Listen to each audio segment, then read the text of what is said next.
وما يعقلها إلا العالمون.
Hanya dengan rahmat dari Allah Subhanahu wa Ta'ala kita bisa bertemu kembali di tahun ajaran ini 1444-1445 Hijriyah, dan untuk banyak kemaslahatan maka santri yang tahun kemarin sudah jadi santri yang lama itu datang terlebih dahulu dibandingkan dengan santri yang baru. Karena itu untuk mengisi waktu-waktu sebelum kita mulainya tahun ajaran baru, dimulai dengan MOS, lalu kegiatan-kegiatan yang lainnya, maka kita gunakan waktu ba'da subuh dan waktu ba'da maghrib ini untuk kajian-kajian ilmiah biiznillah. Hari-hari ini sampai hari Ahad insyaallah Subhanahu wa Ta'ala ana akan membaca sebagian, nggak mungkin semuanya, dari satu kitab yang sangat bagus. Beliau kasih judul Al-Arba'una Al-Qalbiyah oleh Syekh Muhammad Saleh Al-Munajjid. Al-Arba'un Al-Qalbiyah, 40 hadis yang berkaitan dengan qalb, yang berkaitan dengan hati. Ya, karena memang hadis atau kitab yang punya judul Al-Arba'un itu sangat banyak. Yang paling kondang adalah Al-Arba'un An-Nawawiyah, 40 hadis pondasi dasar keislaman yang dikumpulkan oleh Imam An-Nawawi rahimahullahu ta'ala. Meskipun itu bukan kitab yang pertama dan itu juga bukan kitab yang terakhir. Sebelum Nawawi rahimahullah sudah ada kitab-kitab yang berjudul Arba'in. Lihat misalkan antum di Muqaddimah Arba'in Nawawi, beliau mengisyaratkan bahwasanya sebelum kitabnya sudah ada kitab-kitab yang berjudul Al-Arba'in, yang berjudul Al-Arba'in. Dan setelah Nawawi rahimahullah ta'ala sampai zaman kita sekarang ini, kitab yang berjudul Al-Arba'in amat sangat banyak. Hitungannya kalau saya mengatakan nembus atau hampir nyampe 1000, mungkin aku nggak mubalaghah. Saking banyaknya kitab dengan judul Al-Arba'un, baik Arba'un dalam akidah, Arba'un dalam akhlak, Arba'un dalam hukum, Arba'un dalam yang lain, bahkan ada yang aneh-aneh, Arba'un dalam usul fikih, Arba'un dalam ini, Arba'un dalam itu, begitu. Yang penting ngumpulkan 40 hadis. Jadi ngumpulkan 40 hadis. Landasan yang dipakai oleh para ulama tatkala mengumpulkan 40 hadis adalah landasan sahih dan landasan dhaif. Adapun landasan yang sahih adalah keumuman nyebarkan hadis, sebagaimana sabda Rasulullah sallallahu alaihi wasallam, sebagaimana yang sabda beliau sallallahu alaihi wa ala alihi wasallam dalam sahihain, nadharallahu imra'an sami'a maqalati fawa'aha wa hafidhaha wa addaha kama sami'aha. Nadharallahu imra'an, semoga Allah Subhanahu wa taala menjadikan bagus, menjadikan cerah wajah seseorang yang sami'a maqalati, yang dia itu mendengar sabdaku, mendengar yakni ucapanku, fawa'aha, lalu dia memahaminya, wa hafidhaha, lalu dia menghafalnya, fa'addaha kama sami'aha, lalu dia menyampaikan persis sebagaimana dia dengarkan. Dipuji oleh Allah Subhanahu wa taala dan oleh Rasulnya dengan kata-katanya nadharallahu imra'an, nadharallahu imra'an. Dan hadis-hadis yang menunjukkan bagusnya, mulianya, agungnya orang yang menyebarkan ilmu adalah masuk dalam keutamaan perbuatan tersebut. Itu landasan yang sahih. Tapi landasan itu landasan umum. Landasan itu landasan umum. Adapun landasan khususnya adalah sebuah hadis dhaif yang dengan riwayat yang berbeda-beda, yang menunjukkan keutamaan orang yang menjaga 40 hadisnya Rasulullah SAW. Tapi para ulama sepakat hadis itu dhaif. Jadi hadis itu dhaif. Kenapa diamalkan? Kenapa ya akhwan diamalkan? Diamalkan karena termasuk dan tercakup dalam keumuman hadis yang sahih, dalam keumuman hadis yang sahih. Satu kaidah yang maklum di kalangan para ulama bahwasanya ad-dalilul dhaif la yadullu ala dha'fil madlul. Jadi sebuah dalil yang dhaif itu tidak selamanya menunjukkan kelemahan yang didalili. Yang didalili itu apa ya? Al-madlul itu apa maksudnya saya? Ini ad-dalil al-dhaif la yalzamu dha'fal madlul. Begitu kata para ulama kita. Sebuah dalil yang dhaif itu enggak mesti isinya dhaif. Gitu aja lah. Isinya dhaif. Yani al-hadis al-dhaif la yalzamu dha'fal madlul. Yani sebuah dalil yang dhaif, sebuah hadis yang dhaif itu tidak berkonsekuensi, tidak mesti isinya dhaif. Kenapa? Karena isinya itu bisa jadi didukung dengan dalil-dalil lain meskipun umum. Jadi dengan dalil-dalil lain meskipun umum. Sehingga terkadang kalau para ulama dinyebutkan di sebagian kitab mereka itu dalil tersebut dan dhaif, itu nggak usah geger.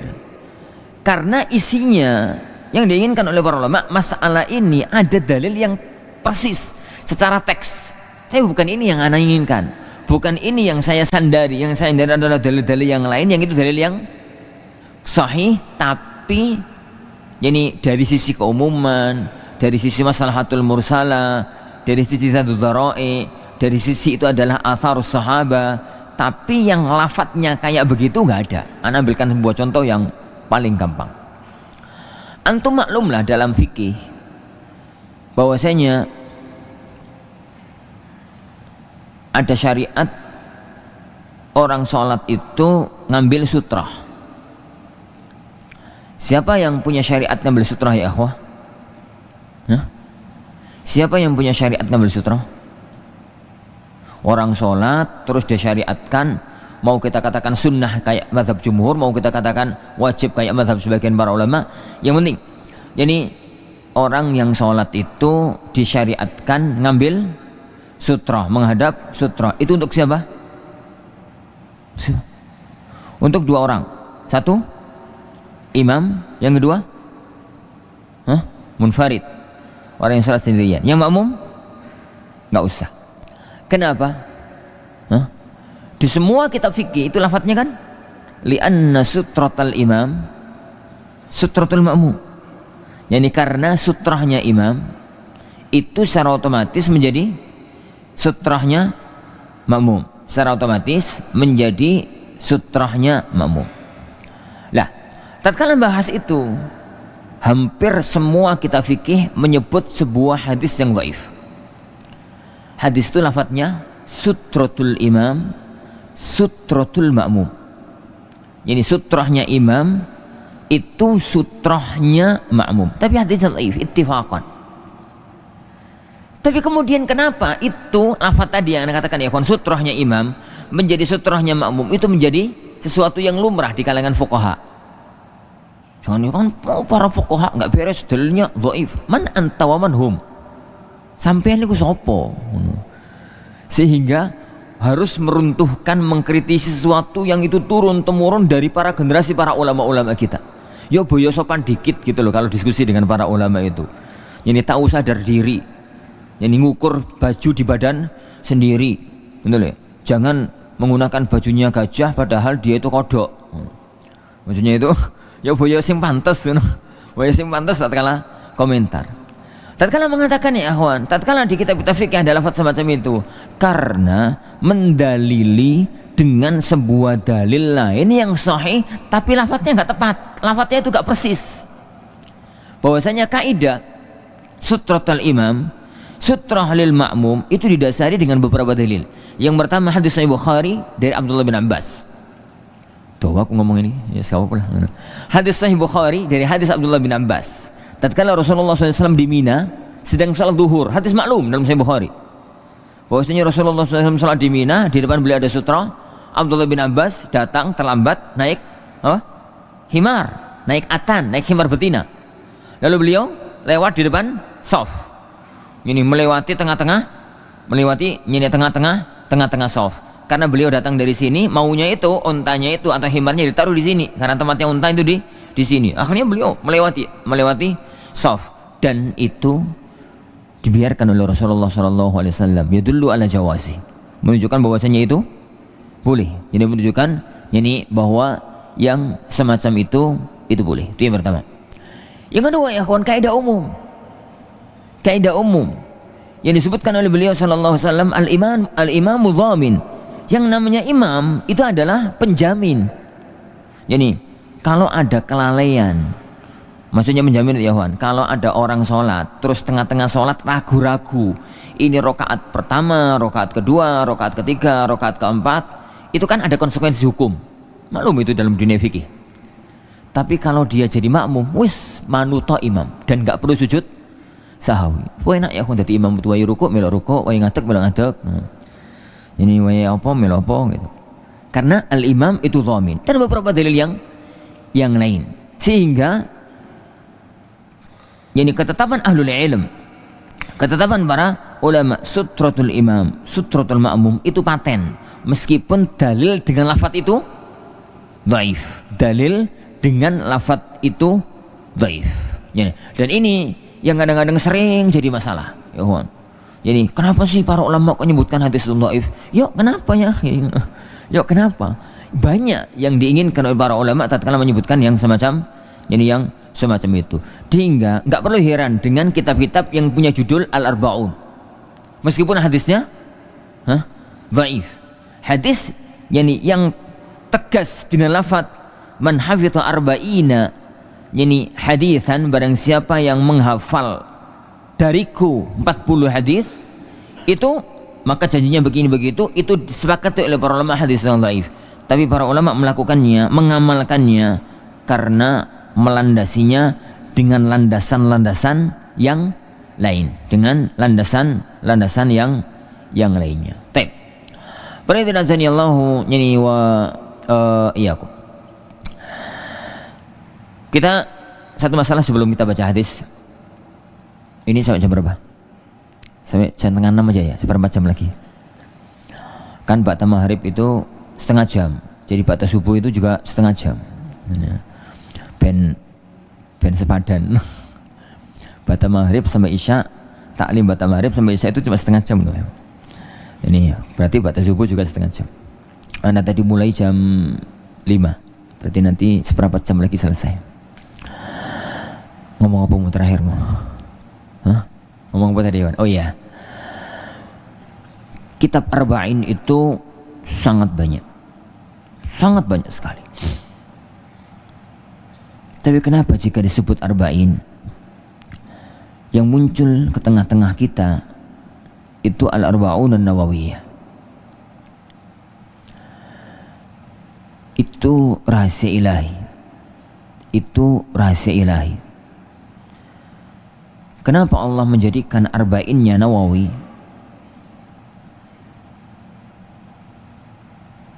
Sekondang itu. Dan hampir melenyapkan semua arba'in. Padahal antum tahu arba'innya Nawawi itu ide awalnya bukan dari beliau. Ide awalnya itu dari Ibnu Salah. Jadi dari Al-Imam Ibnu Salah. Tuh ceritakan itu, enggak usah. Ide awalnya itu bukan dari beliau. Ide awalnya itu dari imam yang lain. Tapi kenapa kok sekondang itu? Itu sirrun min asrari rabbil alamin. Salah satu di antara rahasia Allah. Kita nggak pernah tahu ya akhwan.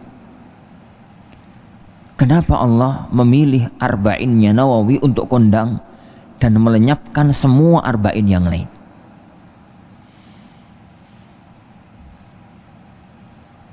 Itu mirip dengan semua kitab-kitab kondang.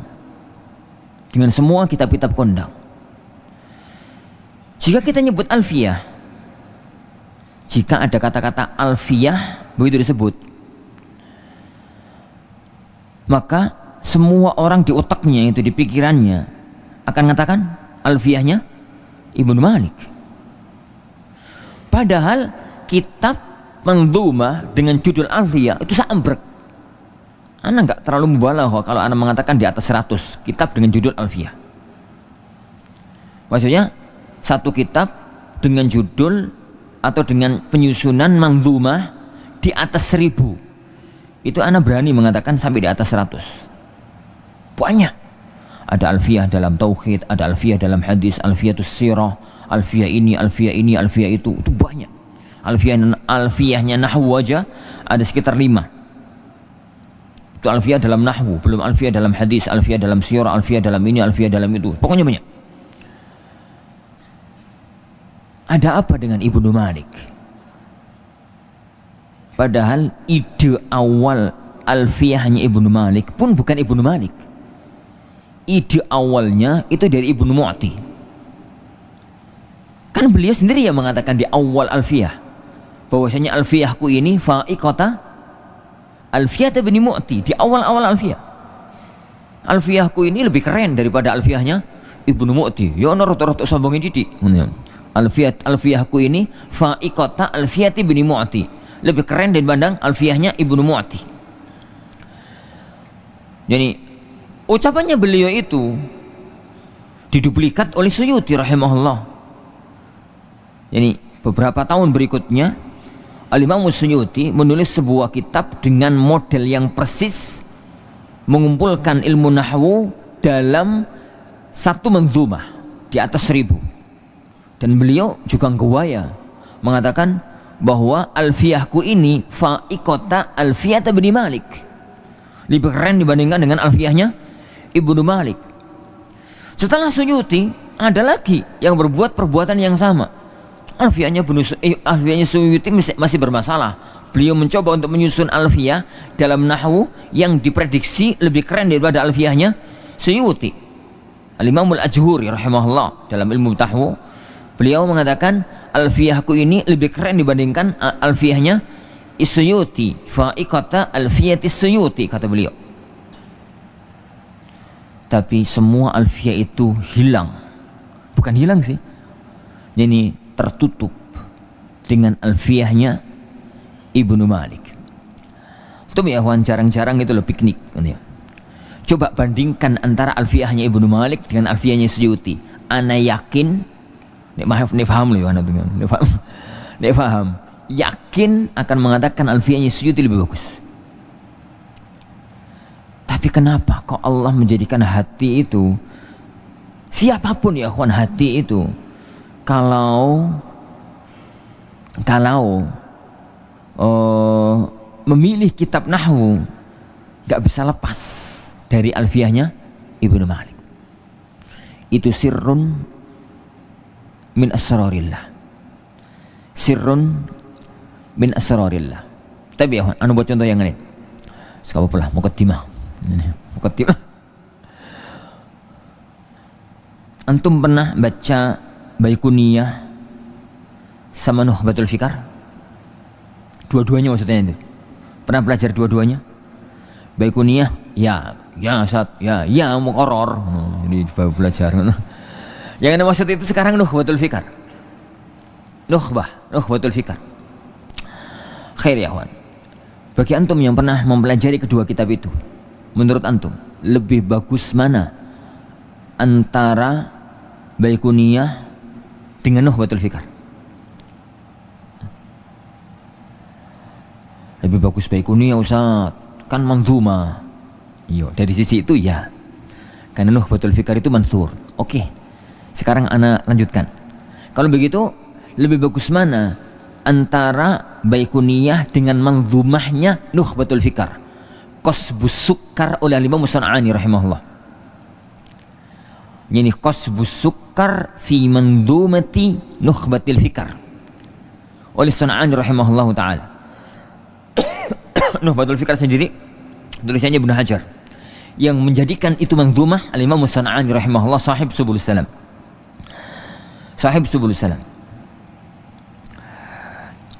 Tidak ada seorang pun yang ngerti mustalah kecuali akan ngomong Nukhbatul Fikar lebih bagus. Tapi kenapa Baikuniyah lebih kondang? Kenapa Baikuniyah lebih kondang? Itu juga sirrun min asrarillah. Salah satu di antara rahasia Allah Subhanahu wa taala tatkala menjadikan satu kitab itu barokah, menjadikan kitab yang lain tidak semacam itu. Anda tidak mengatakan tidak barokah ya kawan, tapi tidak semacam itu. Ini tidak semacam itu. Wallahu alam ya akhwan. Yang zahir adalah hubungan antara penulis dengan Allah Subhanahu wa taala. Terutama saat nulis kitab tersebut. Maka ini yang paling penting ya kawan.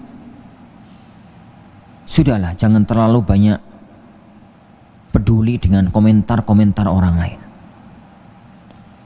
Jangan sedih dengan celaan banyak orang kalau Anda di atas kebenaran. Jangan tumbang dan gugur karena kritikan banyak orang kalau kita di jalan kebenaran. Dan jangan melambung dengan pujian banyak orang kalau memang ternyata kita tidak semacam itu. Karena fakta yang harus kita sadari, semua itu la yusmin wa la yuhuni min ju'. Pujian dan celaan itu tidak bisa mengangkat, tidak bisa menjatuhkan orang. Fakta akan bicara, yang akan menjadikan itu semua adalah masirru bainaka wa baina rabbil alamin. Apa rahasia antara Anda dengan Allah? Apa rahasia antara Anda dengan Allah Subhanahu wa taala? Celaan itu hanya membuat orang tepuk tangan sesaat. Pujian itu hanya membuat orang tepuk tangan sesaat. Setelah itu entah kemana. Kritikan itu hanya membuat orang tertunduk sebentar, tapi setelah itu entah kemana. Tapi inti dari kehidupan ini adalah masirru bainaka wa baina rabbil alamin. Apa rahasia antara kita dengan Allah Subhanahu wa taala? Nilai kita di hadapan Allah itu sekelas apa? Dan itu masalah hati. Itu masalah antara kita dengan Allah Subhanahu wa taala. Jangankan orang semacam kita ya akhwan. Orang sekelas Zahabi rahimahullah. Orang sekelas Al-Imam Zahabi rahimahullahu taala itu sampai heran dengan Nawawi. Sampai heran dengan Al-Imam An-Nawawi rahimahullahu taala. Padahal Al-Imam Zahabi itu sudah ustadz favorit loh di zamannya. Ini tipikal beliau itu slow profil, gitu ya. Low profil, kok slow profil kayak. Slow itu lambat ya. Low itu apa? Nyantai. Penak gitu orangnya itu. Al-Imam Az-Zahabi itu orangnya itu low profile. Orangnya itu penaan gitu. Al-Imam Subki rahimahullah ta'ala, As-Subki al-Ibn. Al-Imam Subki al-Ibn. Subki yang anak, bukan Subki yang bapak. Ini Subki yang Tajuddin, bukan yang Taqiyuddin. Karena itu Imam Subki itu ada dua, bapak dan anak. Tatkala Al-Imam Subki kecil, Al-Imam Subki yang junior, beliau itu waktunya belajar di umur-umur belasan lah, waktunya belajar. Di zaman itu ada 4 imam kondang yang itu sezaman dengan bapaknya, Subki senior yang bapak. Kalau zaman sekarang yuk 4 pesantren kondang. Kalau zaman sekarang ya kawan, kalau zaman dulu kan durung ono pesantren. Jadi 4 imam kondang, 4 alim ulama kondang. Yang pertama Zahabi rahimahullah. Yang kedua Al-Mizzi rahimahullah ta'ala. Wa ma adraka mal Mizzi rahimahullah. Siapa ikhwan Al-Imam Al-Mizzi? Sahib bukan sahibukum. Sahib Tahdzibul Kamal. Syur, alim ternama. Al-Imam Al-Mizzi rahimahullah. Yang ketiga Al-Imam Al-Bulqini. Ini Al-Imam Al-Bulqini. Wa ma adraka mal Bulqini. Yang keempat Ibnul Mulaqqin. Di samping bapaknya sendiri, yaitu siapa? Subki rahimahullah. Al-Imam Subki rahimahullah ta'ala alim min ahli ilm, alim ternama. Subki bapak maksudnya itu. Tapi kealimannya cenderung di fikih dan usul. Beliau sedikit lemah kalau anda katakan dari sisi hadis. Dan lumrahnya ya kawan, wong tua ini merasa lemah dari satu ilmu, biasanya kepingin anaknya menguasai ilmu itu.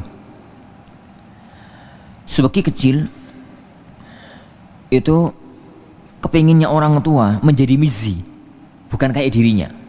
Bukan dari dirinya menjadi alim dalam sisi nahwu, dalam sisi yang lain, tapi kepingin menjadi orang sekelas Al-Imam Al-Mizzi yang jago dalam dunia hadis. Al-Mizzi.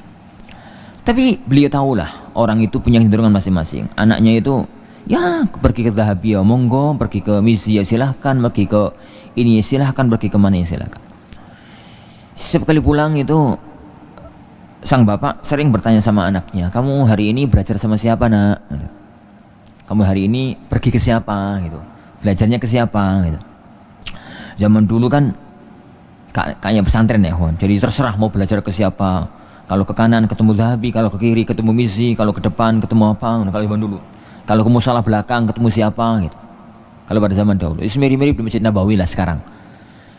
Itu kan di satu waktu, di tempat yang sama, beda-beda dikit gitu ya. Kalau ke sana Syekh Sulaiman Ruhaili, kalau ke depan Syekh Razak, kalau Al-Badr, kalau ke sana Syekh siapa, kalau ke sana Syekh siapa, ya satu tempat, satu waktu. Jadi bisa milih, bisa milih. Al-Imam Subki yang bapak mengatakan sama anaknya, kamu hari ini belajar sama siapa nak? Jadi apakah kamu datang dari Syekh gitu. Jadi dari Syekh, yani kalau dia menyebut Syekh dengan bahasa yang mantap itu berarti Al-Mizzi rahimahullah. Ini berarti Al-Mizzi rahimahullah ta'ala.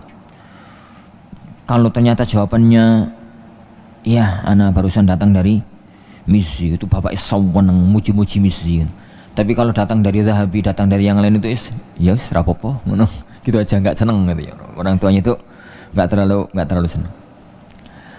Kata komentar anaknya, beliau mengatakan, bapak itu anak tahu dia itu kau pengen aku itu belajarnya ke Mizzi, tapi aku nggak seneng dengan Mizzi. Aku itu senengnya belajar itu sama Zahabi karena wongnya lucu, kata beliau. Ini Zahabi itu kalau ngajar itu lucu, jadi lucu gitu kalau belajar itu. Kalau ustadz kemudian setreng, muridnya cepat stres ya kan. Cepat stres terus ini apa. Tapi Dan itu tipikalnya Imam Al-Mizzi rahimahullah ta'ala. Orangnya super serius, orang tangguyu, jadi serius, santai salah dikit seneni gitu ya. Itu tipikalnya Imam Al-Mizzi rahimahullah ta'ala. Sedangkan tipikalnya Imam Zahabi itu orangnya low profile gitu, nyantai gitu ya, guyon, lucon gitu. Dan tengah-tengah ngajar. Nah, itu senangnya sama Imam Zahabi rahimahullah ta'ala.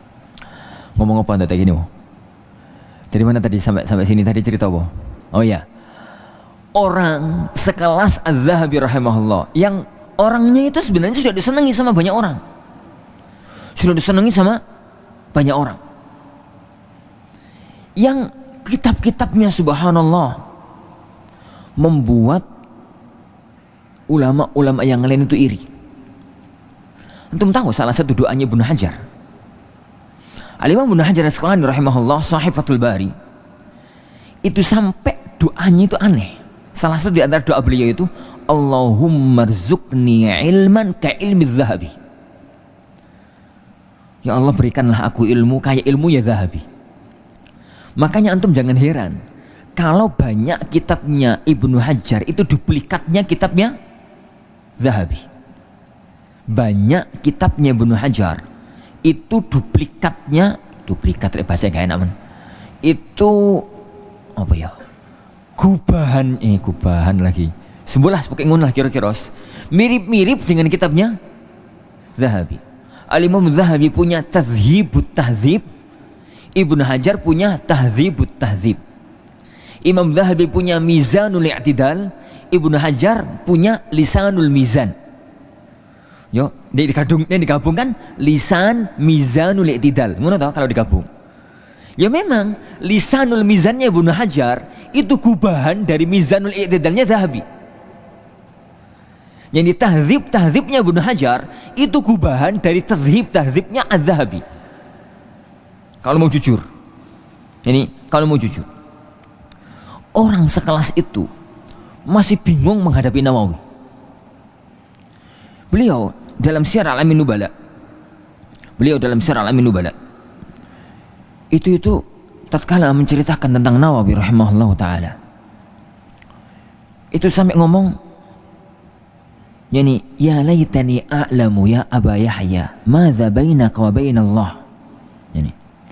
Jadi duh ya Aba Yahya. Siapa Abu Yahya? Imam Nawawi rahimahullah ta'ala. Duh ya Aba Yahya, seandainya aku tahu apa sih rahasia antara kamu dengan Allah, hatta ja'alallahu lakal qabula fil ard, sehingga Allah menjadikan kamu itu diterima oleh semua kalangan di muka bumi. Kitab-kitabnya Nawawi akhwan itu ajaib, mampu nembus semua kalangan. Mau saudara-saudara kita Nahdliyin yuk belajarnya yuk Arba'in Nawawi, mau Muhammadiyah yuk Arba'in Nawawi, yani mau orang Sufi Arba'in Nawawi, Wahabi Arba'in Nawawi. Heran beliau itu. Antum melihat kalau Imam Ibnu Taimiyah rahimahullah ta'ala di kalangan Wahabi dipuji-puji, di kalangan Sufi dicela, dicaci maki. Apalagi Ibnu Abdul Wahhab rahimahullah ta'ala. Al-Imam Syekhul Islam Zakaria Al-Ansari yang berlabel Syekhul Islam di dalam fikih Syafi'iyah. Kalau di kalangan fikih Syafi'iyah, kalau sudah mendengar nama beliau itu as-sam' wa ta'ah, sangat kondang. Tapi kalau sudah lintas madhab ke madhab Maliki, nama beliau tidak pernah disebut, bahkan mungkin gak dikenal. Sekelas ya ikhwan, kalau antum tidak pernah kenal nama Khalil. Khalil itu gak koncol ya ikhwan. Al-Imamul Khalil itu al-aini wa ra's kalau dalam fikih Malikiyah. Tapi sudah lintas madhab, nama itu gak kesebut sama sekali. Dan rata-rata ulama itu semacam itu. Makanya Imam Zahabi itu sampai heran kepada Al-Imam Nawawi. Malladzi bainaka wa bainallah. Apa sih hubungan kamu dengan Allah itu apa? Kalau nulis kitab semua orang bisa nulis kitab. Kalau ngajar semua orang bisa ngajar. Jadi kalau berbuat semua orang bisa berbuat. Tapi kenapa kok yang terjadi itu begitu? Untuk melihat ya ikhwan, Arba'in Nawawi, Riyadus Shalihin, Riyad yani As-Shalihin, dan kitab-kitab yang lain itu nembus segalanya, nembus semua kalangan, lintas negara, lintas organisasi, lintas partai, lintas bendera, lintas ragam. Dan itu yang perlu menjadi catatan para tulabul ilm dan para asatidzah. Ini pegang ucapannya Malik rahimahullah, pegang ucapannya Imam Malik rahimahullah ta'ala, ma kana lillahi baq, yang untuk Allah itulah yang akan kekal. Jadi ma kana lillahi baqin, yang dilakukan untuk Allah maka itu yang akan kekal. Adapun yang dilakukan untuk semua, untuk yang lain, yakinlah itu hanya jufa, itu hanya buih di lautan yang nampak sekejap, kemudian dia akan lenyap tanpa bekas. Dia itu hanya akan nampak sekejap, ya nampak sekejap di atas lautan, nampak, tapi 1 detik kemudian diterjang badai, diterjang ombak, kemudian hilang tanpa bekas. Perbaiki ya akhwan hubungan hati antara kita dengan Allah Subhanahu wa taala. Perbaiki hubungan hati antara kita dengan Allah Subhanahu wa taala. Perbaiki hubungan batin antara kita dengan Allah Subhanahu wa taala. Yakin ya ikhwan, barang siapa yang memperbaiki hatinya dengan Allah, maka Allah akan memperbaiki hubungan dia dengan sama. Insyaallah subhanahu wa taala ini sebagai muqaddimah ya ikhwan. Kajian 6 dino muqaddimah sekali. Serapa pola. Jadi intinya ini perbaiki hubungan kita dengan Allah Subhanahu wa taala. Wallahi ya ikhwan, yani kulluna fil alani awliya wal haqiqatu ma bainaka wa bain rabbil alamin. Tatkala kita di tengah-tengah semacam ini, di tengah-tengah komunitas, kulluna awliya, semua kita itu bisa jadi wali, walinya Allah Subhanahu wa taala. Kalau kita di tengah-tengah umum, Masya Allah, sholat ya khusyuk, mantap. Kalau kita di tengah-tengah umum, tapi itu bukan penentu. Yang penentu adalah madza bainaka wa baina rabbil alamin. Penentu catatan kita di hadapan Allah adalah apa hubungan kita tatkala kita sendirian dengan Allah Subhanahu wa taala. Itu yang akan menentukan nilai kita di hadapan Allah. Oleh karena itu, hari-hari ke depan kita akan membaca 1-2 hadis ya seiring dengan waktu yang ada dari hadis-hadis al-arba'un, ini al-qalbiyah, 40 hadis yang tentang masalah hati. Jadikan muqarrar bagus ini.